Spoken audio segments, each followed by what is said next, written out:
All right, once again, my name is Wade Zarella. I'm the Director of Audiology at the Hearing Institute, and I've been with the Hearing Institute for about 16 years. I'm going to be talking primarily about hearing devices, hearing aids. My portion is going to last about 25 minutes, so if anybody's only interested in vertigo and tinnitus, now's a good time for a power nap. We're going to talk about hearing loss statistics to start out with. So the statistics are, hearing loss affects 34 million people in the United States.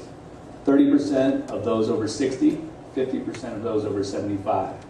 It's ranked as the third most prevalent chronic condition in those over 65, right behind hypertension and arthritis. Yet studies show that it's one of the most underreported and undertreated disorders in adults, with only 15% of those who have a significant hearing loss ever seeking treatment. So the question is, why do people put off getting hearing aids? And there's quite a few reasons.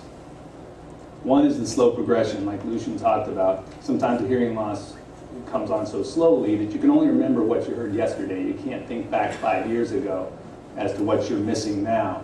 So it happens so slowly that usually it's a family member or a friend or a wife or a husband that will tell you about it.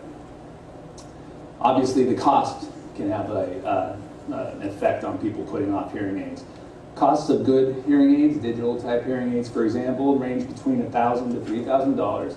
And you generally need two because you got to have one for both ears. I always tell people that you would do better with two cheap ones than one of the best because it's that important to hear on both sides.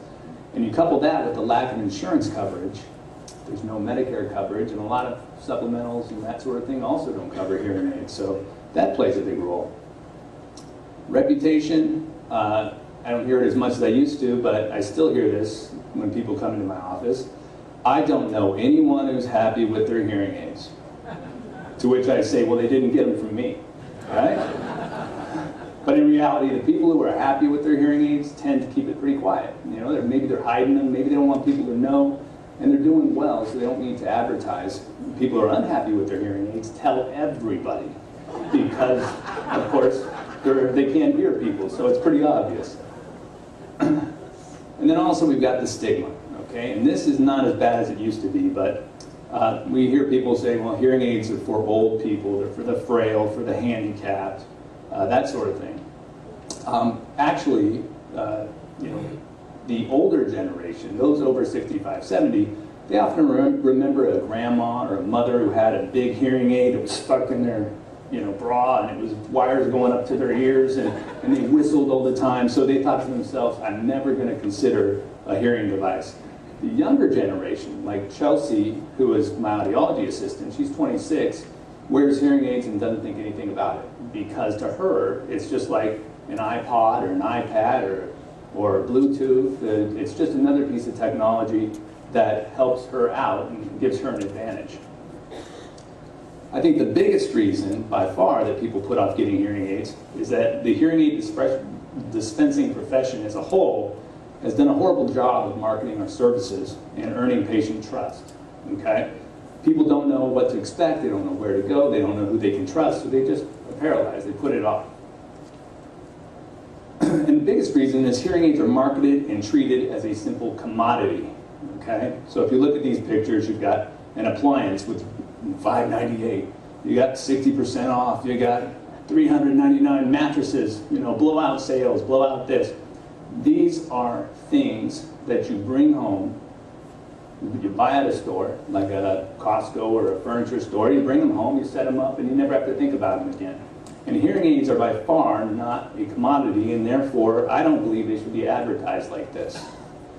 Hearing aids are a medical device that requires professional consultation, requires a comprehensive evaluation like Dr. Walls was talking about, personalized selection, precise fitting, routine follow-up and adjustment, meaning that after you get a hearing aid, you need to come back multiple times, 3-4 times in the first month, month and a half, to have it tuned and adjusted, and then routine maintenance, meaning it's not something that you put in and forget about. You have to take care of it by cleaning it, and you also have to bring it to people like us to clean it as well.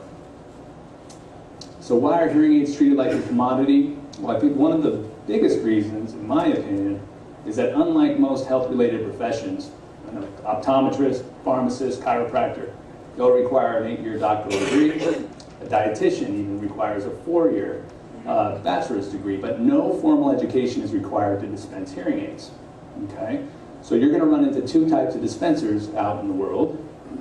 One makes up about 80%, and that is the hearing aid dealer or dispenser. And they require a high school degree, pass a written and practical exam, a state exam. There is no supervised experience required, and permitted to test only for the purpose of selling a hearing device. The audiologist makes up about 20% of the valley, probably 20% of the nation. They require an 8-year doctoral degree, minimum of a master's, trained and qualified to identify, treat, and monitor disorders of the ear and balance system. So an audiologist is not just trained in hearing loss and hearing aids, but tinnitus and vertigo and diagnostics as well. So it's conceivable that one could literally be selling a car one year and hearing aids the next. Okay? Now keep in mind though, and this is important as well, formal education or lack thereof is no guarantee that someone's going to be better or worse. I know of several hearing aid dispensers that I would feel very comfortable sending my mother to if she needed hearing aids.